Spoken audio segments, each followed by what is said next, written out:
discipline, it does start with waking up early. It really does. But that is just the beginning. And I always say that discipline is the root of all good qualities. But you have to absolutely apply it to things outside of just waking up early. It's everything. It's working out every day, making yourself stronger and faster and more flexible and healthier. Discipline is eating the right foods to fuel your system.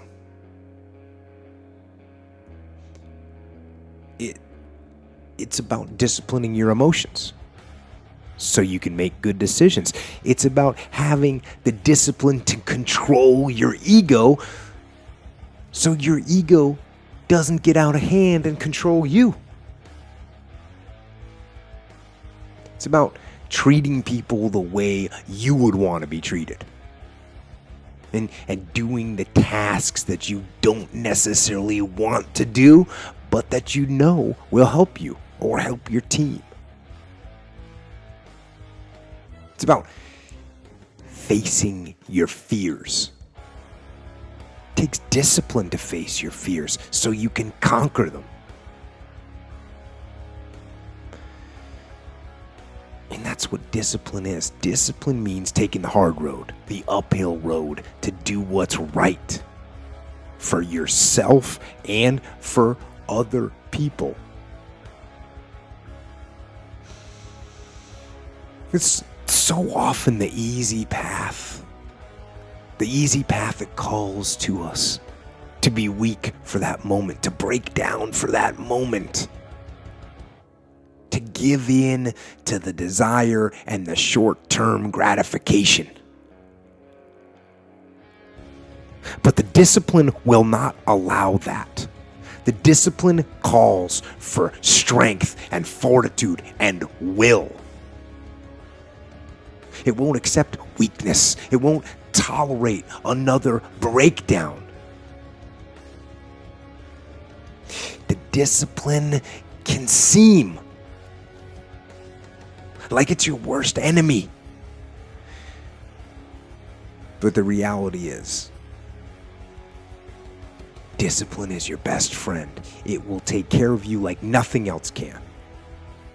And it'll put you on that path. The path to strength and health and intelligence and happiness. And most importantly, it'll put you on that path to freedom. Why did you decide to step into a disciplined structure? I mean, that's obviously very difficult. And why do you think you did that and some of the other kids that you knew that were like you didn't? It was really one of the most rebellious things that I could do was to join the military. So I come from a small New England town. People get done with high school, they go to college, they get a job as whatever people get jobs as. They follow that very normal path. And I didn't even know anyone that joined the military. And so that was the most rebellious thing I could do. Oh, college? No. Education? No. I'm going to go be a commando. That's what I'm going to do. And it was the most rebellious thing I could do. I think that's one of the reasons why I did it. It was also a complete breakaway from, family. Oh, okay, I will have no reliance on you. I'm going. You don't have to worry about me anymore. I'm done. I will not rely on anyone else. I will be self-reliant, which I wanted to do.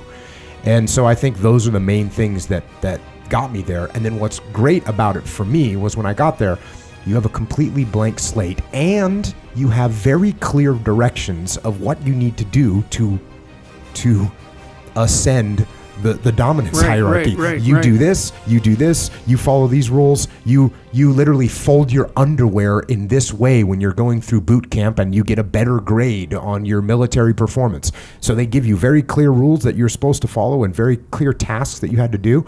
And it was great for me because it was a blank slate, because when I was in high school, I was a screw up. Not bad, but not good. And so I hadn't really set myself up properly.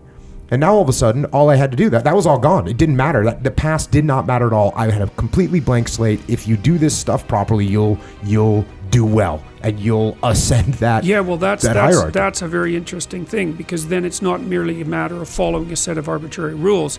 It's following a set of rules that have a clear path to success.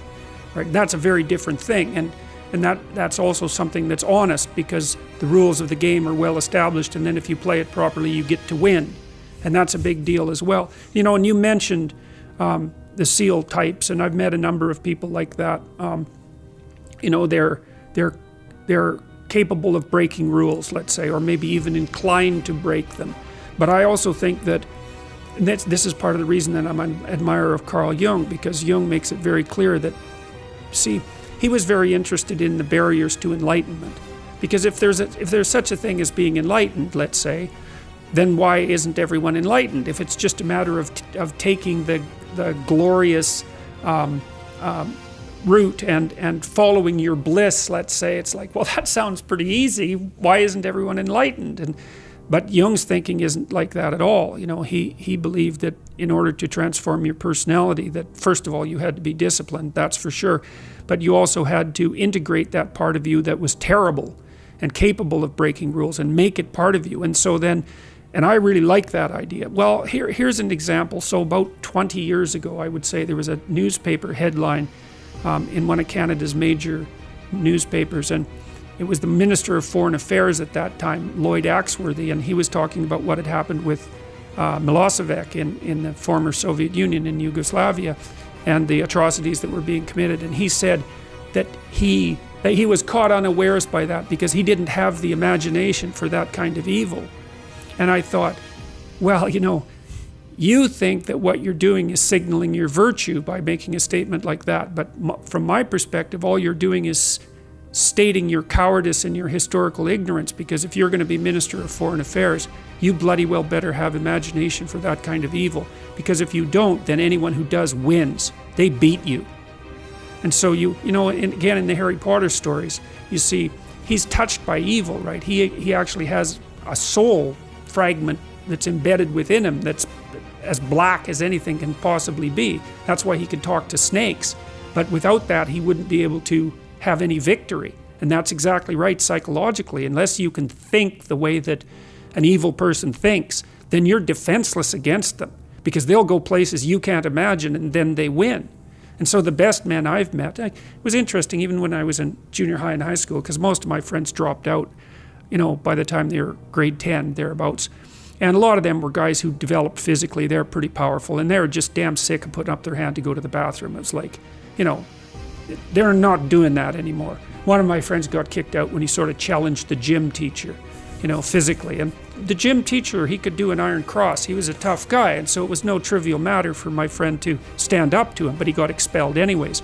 But, you know, I noticed that it was often the kids whose character I admired that either quit or got expelled, and they were the tougher guys who were just sick and tired of following rules that didn't take into account their character, and then they'd go off and work in the oil rigs or whatever, and you could do that in Alberta at that time. And that was really hard work, you know, so it wasn't like they were necessarily taking the easy path.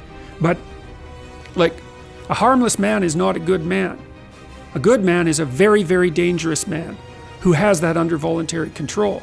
And you know, you also see that like one of the central female stories, let's say, if the hero archetype is the central male story, there are variants of hero archetypes that are relevant to women, and one of them is Beauty and the Beast. And you know, Beauty isn't interested in the guy who isn't the Beast. She's interested in the guy who's the Beast, and that's exactly right, but she's interested in the guy who's the Beast that can be civilized and disciplined, right, and who can use that in the service, well, let's say, of a family. And that's exactly, well, that's exactly how it should be.